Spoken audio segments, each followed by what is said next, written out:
Hi, this is Polly with Get Busy Thriving. I'm excited to share with you something that I practice every day, and it wasn't something that I knew intuitively as a woman or as a person, but it's something that I came to understand, and I learned over the years that is very important, and that either leads to success or failure in a day.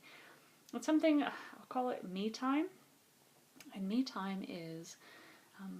You've maybe heard the analogy of the big rocks and the small rocks and the sand, and so if you are filling up your day or your week with the things that are important to you, are you filling them up with your big rocks first? Because if you're trying to fill your container or your week with all these thousands of things or hundreds of things that you have to get done in a week, if you fill them with little tiny to-dos and you don't put your really important things like your recovery or yourself or your personal pleasure or your spirituality or your meditation, if you don't put those things in first, if you don't schedule that time with yourself, you get put on last place. And I was definitely a victim to putting myself last for a long time. And sometimes I still find my weeks, without proper planning and without proper preparation, I find that I put myself last. I still do it, I admit it.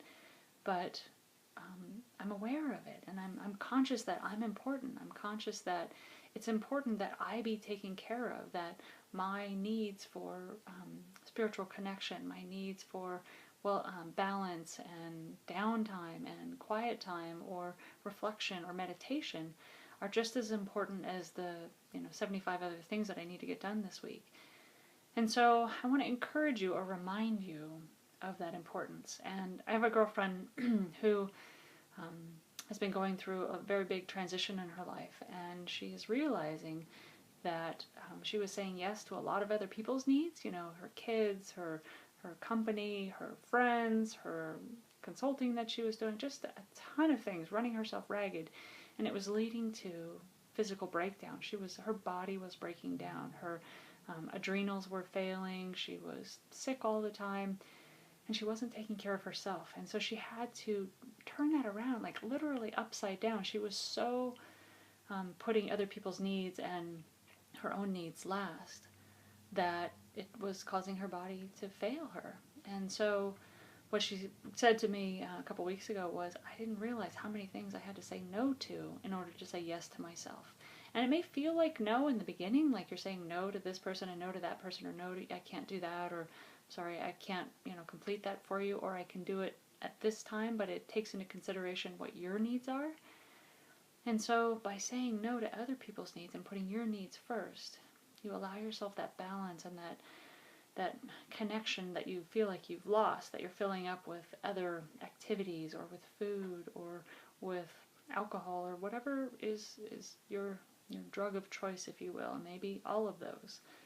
But it's when you decide that you are worthy of the importance of putting yourself first, and you start to act from that, and you start to each day and each week put your needs, plan out the things that are important to you. What makes you feel good? Do you have a list in mind of the 10 or 15 things that either bring you joy, they help you relax, they make you feel good, pleasures and pampering type things? It doesn't have to be complicated or costly. It can be small things like sitting in a park under a tree, or going for a walk after dinner, or just calling an old friend when you feel like it. So I encourage you to have some me time this week, and forever, actually. I want to remind you to do it this week specifically because you're watching this. But thereafter, I want you to always remember me time, or whatever you want to call it. That's what I call it. It's time for me. What about time for you? How can you put some time for you into your calendar this week? And what are the things that you would choose to do? And it may be saying no to a bunch of things, and maybe you can only take on so much me time this week, and then next week you'll get more and more and more until things return to balance, until things return to a state where you're being taken care of. When your needs are met, you will then overflow and be able to take care of other people's needs surprisingly better. So try it on. I hope you'll practice that this week.